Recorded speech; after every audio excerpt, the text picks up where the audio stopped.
रात की तारीकी में एक खामोश मंदिर का मंजर दिखाया जाता है।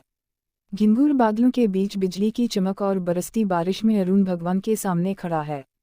उसके जिस्म पर भीगे हुए कपड़े चुपके ही मगर आंखों में तूफान है। वो हाथ जोड़कर कहता है, मैंने ब्रह्मचर्य का वादा किया था पर किया मोहब्बत गलती है, किया एक दिल की धड़कन पाप है। इसके अल्फाज हवा में गूंजते ही जैसे फितरत भी इसकी तरफ महसूस कर रही हो। इस लम्हे फ्लैशबैक दिखाया जाता है, वो मंजर जब अरुण ने सबके सामने कसम खाई थी कि वो शादी नहीं करेगा, वो अपनी जिंदगी इबादत के लिए वक्फ करेगा। मंदिर के तमाम पुजारियों ने तालियां बजाई थीं, मगर एक कोने में प्रिया के चेहरे पर एक खामोश दर्द था। इसने तब ही महसूस किया था कि मोहब्बत की जंग अभी शुरू हुई है। अब हाल में वापस आकर अरुण के आंसू बारिश में मिल जाते हैं। दादी माँ की आवाज़ पस मंजर में आती है, बेटा कुछ वादे निभाने के लिए नहीं, समझने के लिए होते हैं। घर में मंजर बदलता है। प्रिया आईने के सामने बैठी है, हाथों में वो छोटा सा ताबीज़ जिसे अरुण ने उसे दिया था जब वो पहली बार इससे मिला था।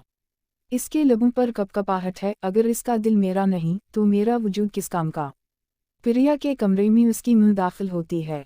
वो इसके चेहरे को छूकर कहती हैं, बेटी अगर तेरा प्यार सच्चा है तो वो लौटकर ज़रूर आएगा।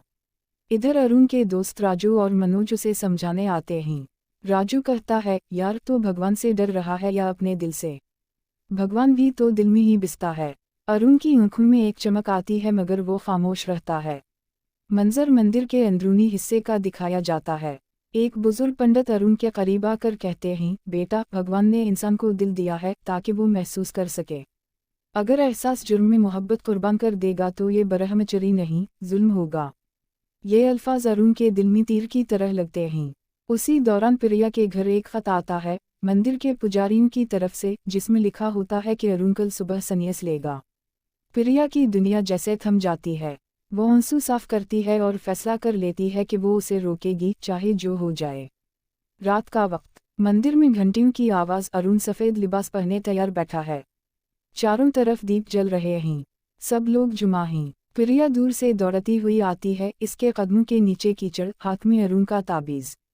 वो मंदिर के दरवाजे पर आकर चीखती है, अरुण ये सब छोड़ दो, ये तेरी सच्चाई नहीं। सब लोग हैरान हो जाते हैं। पंडित रुक जाते हैं। अरुण उसकी तरफ देखता है, आंखों में तरफ, दिल में तूफान। प्रिया आगे बढ़ती है, तो जिस भगवान से डर रहा है वही भगवान मोहब्बत है। उसने दिल दिया है ताकि इंसान मोहब्बत कर सके।